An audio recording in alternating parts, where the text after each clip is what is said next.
താഴ്വര ഭാഗം 35. നിനക്കെങ്ങനെ ധൈര്യം വന്നു? താരിൻ, നീ ആരാണെന്ന് മറന്നോ? കുമാരുവിന്റെ നിയമങ്ങൾ നിനക്കറിയില്ലേ? പുറം ലോകത്തു നിന്നൊരാളോ? അതുമൊരു സ്ത്രീ? ക്രവിന്ദന്റെ വാക്കുകൾ ജനക്കൂട്ടത്തിൽ അലയടിച്ചു. താരിന്റെ തല കുനിഞ്ഞു. നയ്യ അവന്റെ പിന്നിൽ ഒളിച്ചു നിന്നു. അവളുടെ നെഞ്ചിൽ ഭയം നിറഞ്ഞു. കുമാരുവിലെ തന്റെ ഭാവി കഠിനമായിരിക്കുമെന്ന് താരിൻ മുന്നറിയിപ്പ് നൽകിയിരുന്നു. എന്നാൽ ഈ വെറുപ്പിന്റെ അഗ്നി അവൾ പ്രതീക്ഷിച്ചിരുന്നില്ല. പക്ഷെ താരിൻ കുമാരുവിലേക്ക് വന്നത് ഇത് പ്രതീക്ഷിച്ചു തന്നെയായിരുന്നു. താരിന്റെ മടങ്ങിവരവ് ആഘോഷമാക്കാൻ ഒരിക്കൽ തിങ്ങിക്കൂടിയ ജനക്കൂട്ടം ഇപ്പോൾ രോക്ഷാകുലരായി ക്ഷമയുടെ അതിർവരമ്പിൽ നിൽക്കുകയായിരുന്നു.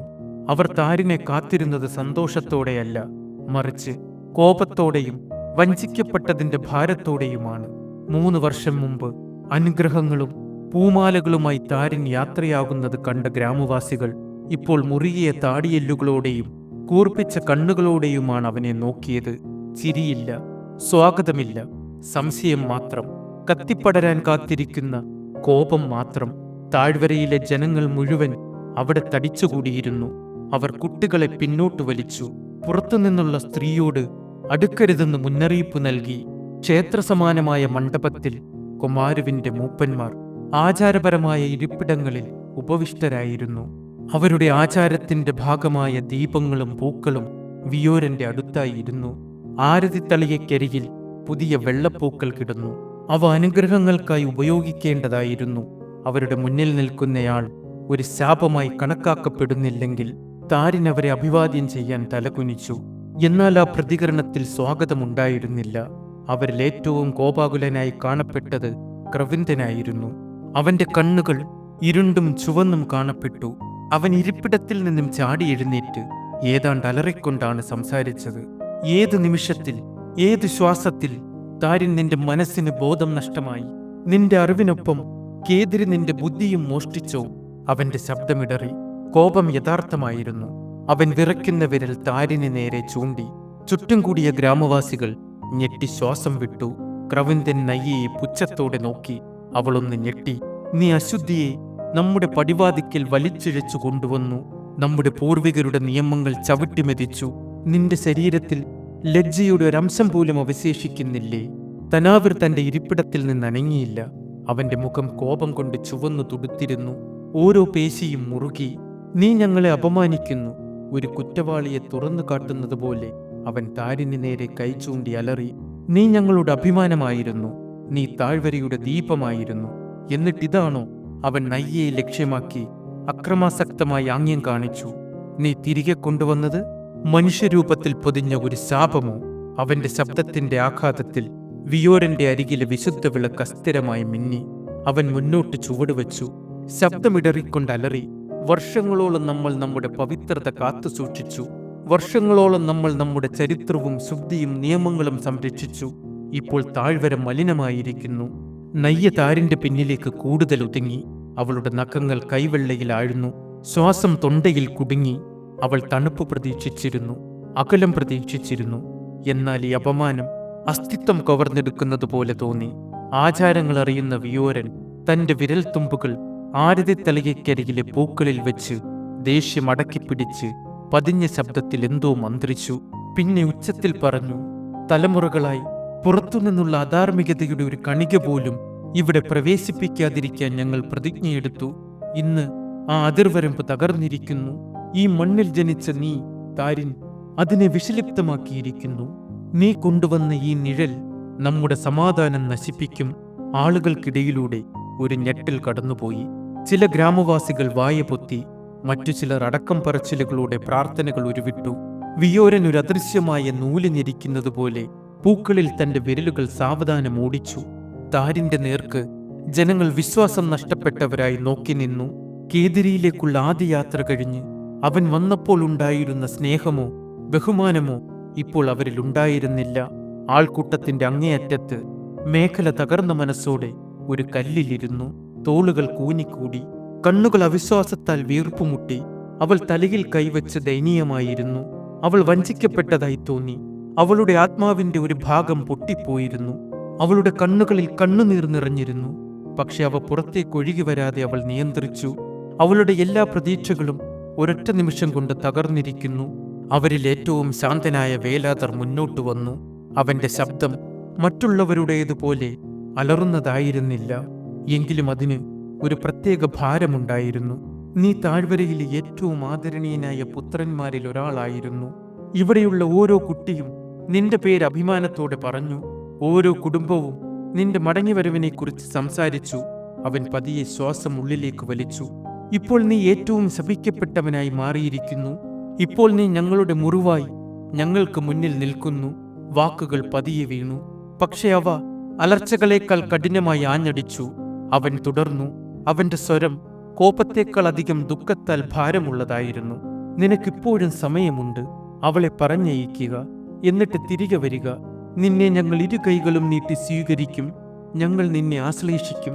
നീ എല്ലാം തിരികെ നേടും. നയ്യയുടെ നട്ടെല്ലിലൂടെ ഒരു വിറയൽ കടന്നുപോയി.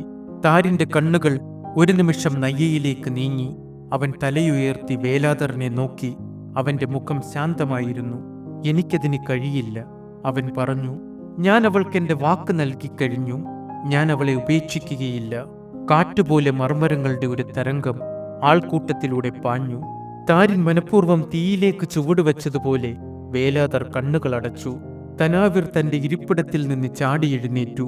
ദേഷ്യം നിയന്ത്രിക്കാൻ കഴിയാതെ അലറി. നീ ഞങ്ങൾക്കും വാക്ക് തന്നിട്ടുണ്ട്. നിന്റെ അറിവ് തിരികെ കൊണ്ടുവരുമെന്ന്. താഴ്വരയെ നീ അഭിമാനം കൊള്ളിക്കുമെന്ന്.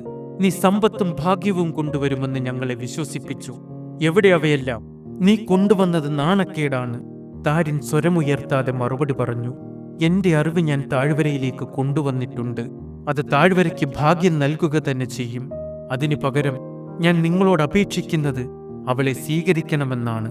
വിയോരൻ അലറി. അസാധ്യം, ക്രവിന്ദൻ കൂട്ടിച്ചേർത്തു. കുമാരുവിന്റെ നിയമമനുസരിച്ച് അവളെ ഉപേക്ഷിക്കാതെ നിനക്ക് ഈ സമൂഹത്തിലേക്ക് പ്രവേശിക്കാൻ കഴിയില്ല.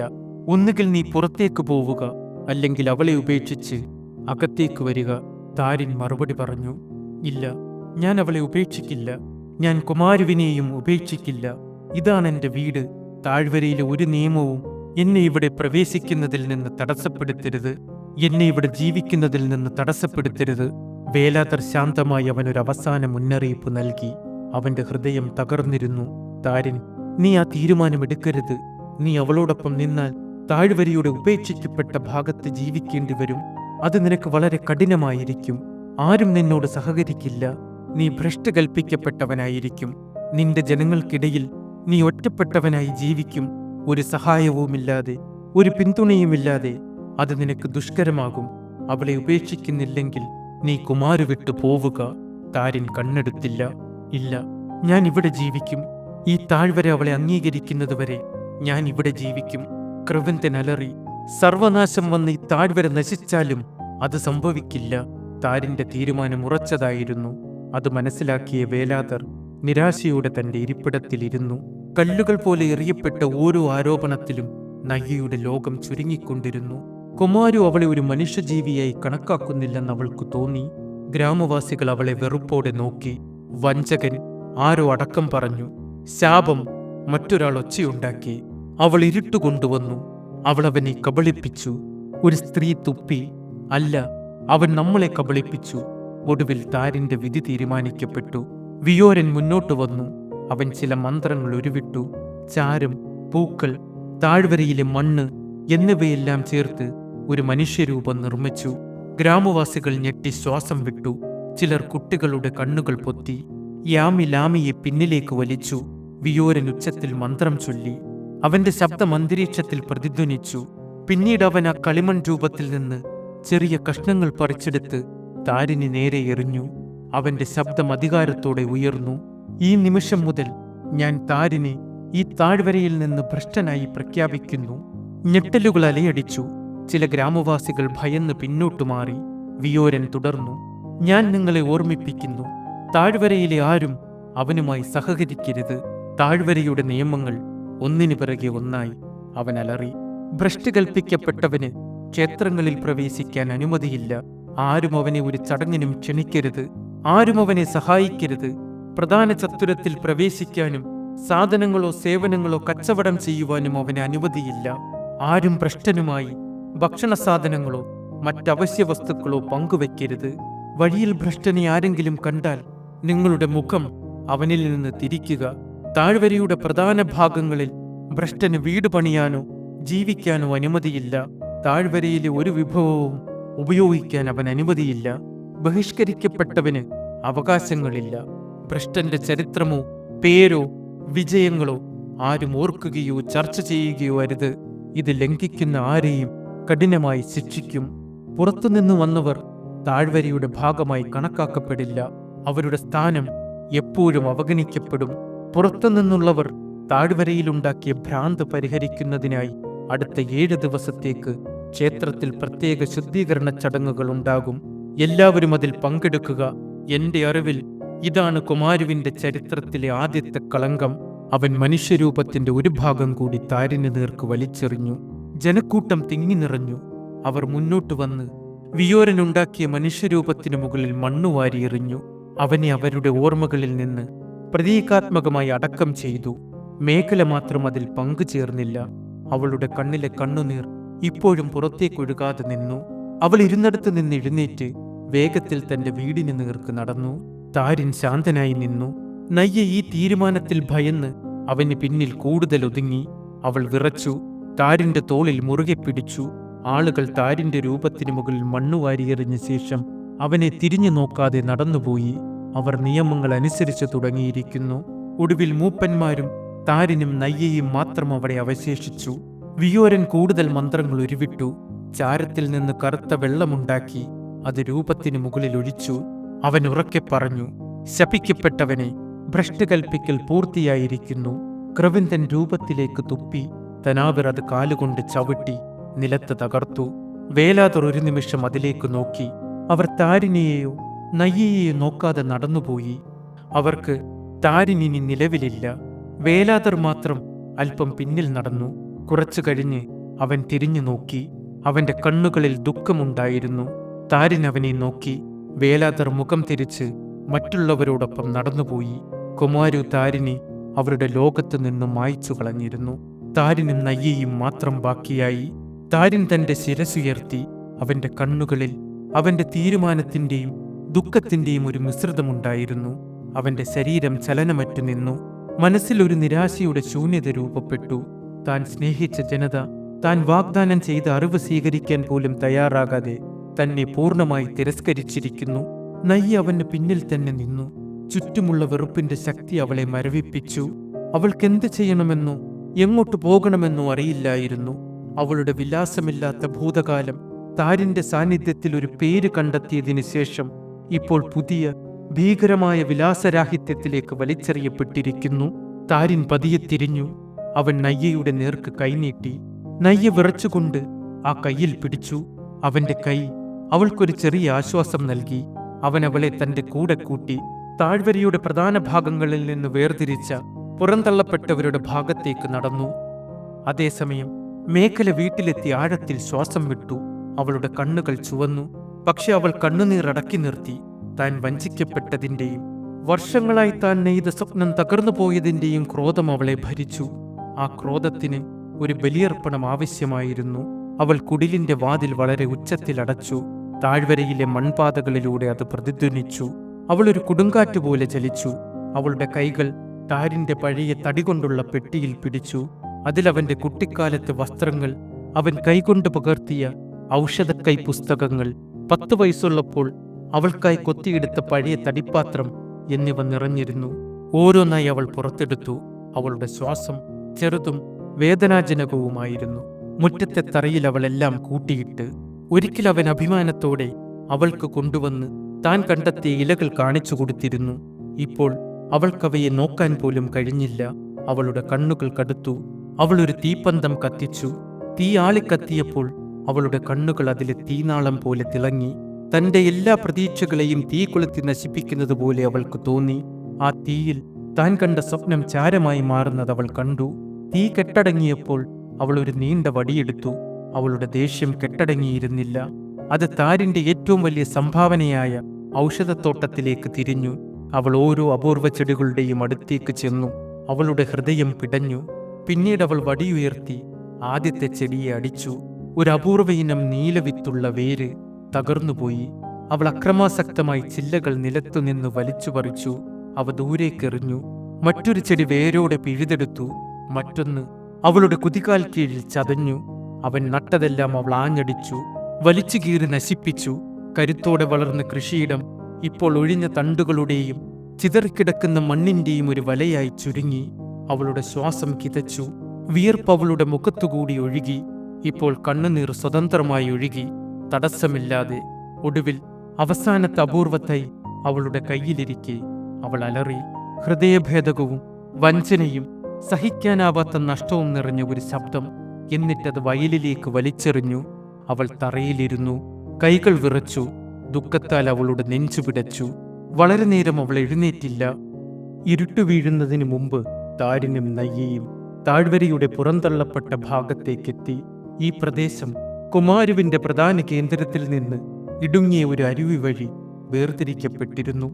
അത് താഴ്വരയുടെ ശപിക്കപ്പെട്ടതും കൈയൊഴിഞ്ഞതുമായ ഭാഗമായിരുന്നു. ഭൂമി ചരിഞ്ഞതും കല്ലുകൾ നിറഞ്ഞതുമായിരുന്നു. മണ്ണിന് ഫലഭൂയിഷ്ഠത കുറവായിരുന്നു. കാടിവിടെ ഇടതൂർന്നതായിരുന്നില്ല, മറിച്ച് മുൾച്ചെടികളും പടർന്നു പന്തലിച്ച കുറ്റിച്ചെടികളുമായിരുന്നു. ഈ ഭാഗം താഴ്വരയുടെ പുരാതന ചുടലക്കളമായിരുന്നു. അതിന്റെ മണ്ണിൽ ഒരു ഭയം തങ്ങി നിന്നു. മാറാരോഗങ്ങൾ വന്ന ആളുകളെ ഇവിടെ ഉപേക്ഷിച്ചിരുന്നു. അവരിവിടെ യാതനയിൽ മരിച്ചു വീണു. അവർ താമസിച്ചിരുന്ന കുടിലിന്റെ തകർന്ന ഭിത്തികളും ഉപയോഗശൂന്യമായ കിണറും ഈ സ്ഥലത്തിന്റെ നിരാശയുടെ കഥ പറഞ്ഞു. ഇവിടുത്തെ വായുവിന് ഈർപ്പത്തിന്റെയും ഏകാന്തതയുടെയും മണമായിരുന്നു. താരിന്റെ മനസ്സ് ശൂന്യമായിരുന്നു. തന്റെ ജീവിതത്തിന്റെ എല്ലാ ലക്ഷ്യങ്ങളും ഒരു നിമിഷം കൊണ്ട് നഷ്ടപ്പെട്ട ഒരു ശൂന്യത. അവന്റെ അറിവ് വിലയില്ലാതായിരിക്കുന്നു. നയ്യ അവന് പിന്നാലെ നടന്നു. അവന്റെ നിഴൽ പോലെ. അവൾ ഇപ്പോഴും ഒന്നും സംസാരിച്ചില്ല. അവർ ഒരു വലിയ മരത്തിന്റെ ചുവട്ടിലിരുന്നു. അതിന്റെ വലിയ ഇലകൾ അവർക്ക് നേരിയ ആശ്വാസം നൽകി. നയ്യയുടെ കണ്ണുകളിൽ ഭയം നിറഞ്ഞു. അവൾക്ക് ഈ സ്ഥലം ഒരു വിചിത്ര ലോകം പോലെ തോന്നി. അവൾ സ്വപ്നങ്ങളിൽ കണ്ട താഴ്വര ഇപ്പോൾ ഭയം നിറഞ്ഞ ഒരിടമായി മാറിയിരിക്കുന്നു. അപ്പോഴേക്കും ഇരുട്ടു പരന്നു. രാത്രിയിൽ താഴ്വരയിൽ വിചിത്രമായ ശബ്ദങ്ങൾ കേട്ടു. ഇരുട്ടിൽ ചെന്നായ്ക്കളുടെ വിദൂരമായ കരച്ചിൽ പ്രതിധ്വനിച്ചു. മനുഷ്യസ്പർശമില്ലാത്ത ആ ശബ്ദങ്ങളിൽ ഭയന്ന് നയ്യ മരവിച്ചുപോയി. അവളുടെ ശ്വാസമുടക്കി. അവൾ താരിന്റെ അടുത്തേക്ക് നീങ്ങി. അവരുടെ തോളുകൾ ഏതാണ്ട് സ്പർശിക്കുന്നതുവരെ അവൻ അവളുടെ ശരീരത്തിലെ വിറയിലറിഞ്ഞു. താരിനൊടുവിൽ സംസാരിച്ചു. അവന്റെ ശബ്ദം ആ രാത്രിയിലെ നിശബ്ദതയിൽ ഒരു പ്രതീക്ഷയുടെ തിരുനാളം പോലെ തോന്നി. നയ്യ, നിനക്ക് ബുദ്ധിമുട്ടുകളുണ്ടെന്ന് എനിക്കറിയാം.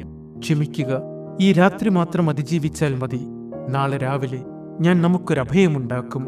ആ വാക്ക് ആ നിമിഷം അവൾക്ക് എല്ലാത്തിനേക്കാളും വലുതായിരുന്നു. അവൻ അവളെ ഉപേക്ഷിക്കുകയില്ല. അവന്റെ സാമീപ്യത്തിൽ, ആ ഭീകരമായ രാത്രിയുടെ തണുപ്പിൽ പോലും അവൾ ഒരാശ്വാസം കണ്ടെത്തി. അവർ പരസ്പരം ചാരിയിരുന്നു. ചുറ്റും ഭ്രഷ്ടിന്റെ താഴ്വര നിശബ്ദമായി അവരെ വിഴുങ്ങാൻ കാത്തിരുന്നു. പുറന്തള്ളപ്പെട്ടവരുടെ ഭാഗത്തെ ആദ്യ പ്രഭാതം കഠിനമായിരുന്നു. താരിനധികം വൈകിയില്ല. അതിജീവനത്തിനാവശ്യമായ അടിസ്ഥാന സൗകര്യങ്ങൾ സ്ഥാപിക്കാൻ തുടങ്ങി. ആദ്യപടി സുരക്ഷിതമായ ഒരു ഇടം കണ്ടെത്തുക എന്നതായിരുന്നു. താരിൻ മഴയിൽ നിന്ന് സംരക്ഷണം നൽകാൻ സാധ്യതയുള്ളതും എന്നാൽ അരുവിക്കടുത്തുള്ളതുമായ ഒരു സമനിരപ്പായ ഇടം കണ്ടെത്തി. അവന് വിഭവങ്ങൾ കണ്ടെത്തുന്നത് ദുഷ്കരമായിരുന്നു. കാരണം അവനൊന്നും തന്നെ താഴ്വരയുടെ പ്രധാന ഭാഗത്തു നിന്നെടുക്കാൻ അനുമതിയില്ലായിരുന്നു. അവൻ പുറന്തള്ളപ്പെട്ട ഭാഗത്തു നിന്നുള്ള ഉണങ്ങിയ മരക്കൊമ്പുകൾ, കല്ലുകൾ, വലിയ ഇലകൾ എന്നിവ ഉപയോഗിച്ചു. തകർന്നു വീണ പഴയ കുടിലുകളിൽ നിന്നും ഉപയോഗയോഗ്യമായ സാധനങ്ങൾ എടുത്തു. നയ്യ അവനെ സഹായിച്ചു. ഉച്ചയോടെ സാധനങ്ങൾ ശേഖരിച്ചു കഴിഞ്ഞപ്പോഴേക്കും വെയിൽ കനത്തു. നയ്യ നന്നായി ക്ഷീണിച്ചിരുന്നു. അവൾക്ക് വിശക്കാൻ തുടങ്ങി. എന്നാൽ അവൾ അത് പുറത്തു കാണിക്കാതെ ജോലി തുടർന്നു. താരിൻ ചുറ്റുമുള്ള മുൾച്ചെടിയിൽ നിന്നും കുറച്ച് കാട്ടുപഴങ്ങളും ഭക്ഷ്യയോഗ്യമായ വേരുകളും പറിച്ച് അവളുടെ അടുത്തേക്ക് വന്നു. അതവളുടെ കയ്യിൽ കൊടുത്തുകൊണ്ട് അവൻ പറഞ്ഞു, നിനക്കിവിടെ ഒരിക്കലും വിശന്നിരിക്കേണ്ടി വരില്ല. ഈ താഴ്വരയുടെ രഹസ്യങ്ങൾ എനിക്കറിയാവുന്നത്ര ആർക്കും അറിയില്ല. ഉപേക്ഷിക്കപ്പെട്ട ഈ ഭാഗം കുമാരുവിലെ ഏറ്റവും മനോഹരമായ ഭാഗമാക്കി മാറ്റും ഞാൻ. ഇവിടെയുള്ളവർ നിന്നെ അംഗീകരിക്കുന്ന ഒരു ദിവസം വരും. എനിക്കല്പം സമയം തരൂ. പ്രതിസന്ധിക്കിടയിലും നയ്യ ചിരിച്ചു. വൈകുന്നേരത്തോടെ കട്ടിയുള്ള മരക്കൊമ്പുകൾ തൂണുകളായും നേർത്തവ മേൽക്കൂരയുടെ ചട്ടക്കൂടായും അടുക്കി. ഇലകളും പുല്ലുകളും പാകി ഒരു താൽക്കാലിക മേൽക്കൂരയുണ്ടാക്കി. അന്ന് രാത്രി അവർ അതിനുള്ളിൽ കഴിഞ്ഞു. പിറ്റേ ദിവസം മുതൽ അവർ കൂടുതൽ നിശ്ചയദാർഢ്യത്തോടെ കൂടുതൽ ലക്ഷ്യബോധത്തോടെ പണിയെടുത്തു. അവർ വീടിന്റെ അടിത്തറയുണ്ടാക്കാൻ നിലം കുഴിച്ചു. അവൻ നീളമുള്ള ശാഖകൾ കൊണ്ട് ചട്ടക്കൂട് തയ്യാറാക്കി. കാട്ടുവള്ളികൾ ഉപയോഗിച്ച് അവയെ മുറുകെ കെട്ടി. നെയ്യ് ശേഖരിച്ച മുളയുടെ ചീളുകൾ കൊണ്ട് അവൻ ഭിത്തികളുണ്ടാക്കി. പിന്നീടവൻ മണ്ണും കളിമണ്ണും വെള്ളവുമായി കലർത്തി തന്റെ കൈകൾ കൊണ്ട് പുറംതളത്തിൽ തേച്ചു. ഭിത്തികളിൽ കളിമൺ തേക്കാൻ നെയ്യ് അവനെ സഹായിച്ചു. അവർ പകൽ സമയത്ത് കാട്ടുപഴങ്ങളും വേരുകളും കഴിച്ചു. മീനുകൾക്കും ചെറിയ മൃഗങ്ങൾക്കുമായി താരിൻ ചെറിയ കെണികൾ വെച്ചു. അവൻ ഉപേക്ഷിക്കപ്പെട്ട കിണർ വൃത്തിയാക്കി. കിണറിന്റെ ഉൾഭാഗത്തെ കല്ലുകൾ നേരെയാക്കി. ചെളിയും മാലിന്യങ്ങളും നീക്കം ചെയ്ത് ശുദ്ധജലം പുറത്തു വരുന്നതുവരെ അവൻ ജോലി ചെയ്തു. ദിവസങ്ങൾ കടന്നു പോകുമ്പോൾ നയ്യയുടെ ഭയം പതിയെ മാറി. താരിന്റെ നിർദ്ദേശമനുസരിച്ച് അവൾ കല്ലുകൾ ശേഖരിച്ചു. ഇലകൾ അടുക്കി വച്ചു. കിണറ്റിൽ നിന്നും വലിച്ചെടുത്ത ചെളിയും ഇലകളും മാറ്റാൻ സഹായിച്ചു. അവൾ കഠിനാധ്വാനം ചെയ്തു, കാരണം അത് അവളുടെ ഭാവിയായിരുന്നു. താരിന്റെ ജോലിഭാരം കുറയ്ക്കാൻ അവൾ പരമാവധി ശ്രമിച്ചു. അവൻ ചെയ്ത ത്യാഗം, അവൾക്ക് വേണ്ടി അവൻ ഉപേക്ഷിച്ച ലോകം, അവന് നഷ്ടപ്പെട്ട ജീവിതം നയ്യ അവനെ മനസ്സിലാക്കി. കുറച്ചു ദിവസങ്ങൾ കൊണ്ട് താരിനവിടെ അവർക്കായി ഒരു ചെറിയ കുടിൽ നിർമ്മിച്ചു. അത് താഴ്വരയിലെ മനോഹരമായ വീടുകൾ പോലെ ആയിരുന്നില്ല, പക്ഷേ അത് അവരെ മഴയിൽ നിന്നും തണുപ്പിൽ നിന്നും സംരക്ഷിച്ചു. അങ്ങനെ ഭ്രഷ്ട് കൽപ്പിക്കപ്പെട്ട താരിനും വിലാസമില്ലാത്ത നയ്യയും ലോകത്തിൽ നിന്നൊറ്റപ്പെട്ട് കുമാരുവിന്റെ ശപിക്കപ്പെട്ട ഭാഗത്ത് തങ്ങളുടെ പുതിയ ജീവിതം ആരംഭിച്ചു. അവരുടെ കയ്യിൽ പരസ്പരമുള്ള വിശ്വാസവും താരിന്റെ അറിവിന്റെ ഭാരവും മാത്രമേ ഉണ്ടായിരുന്നുള്ളൂ.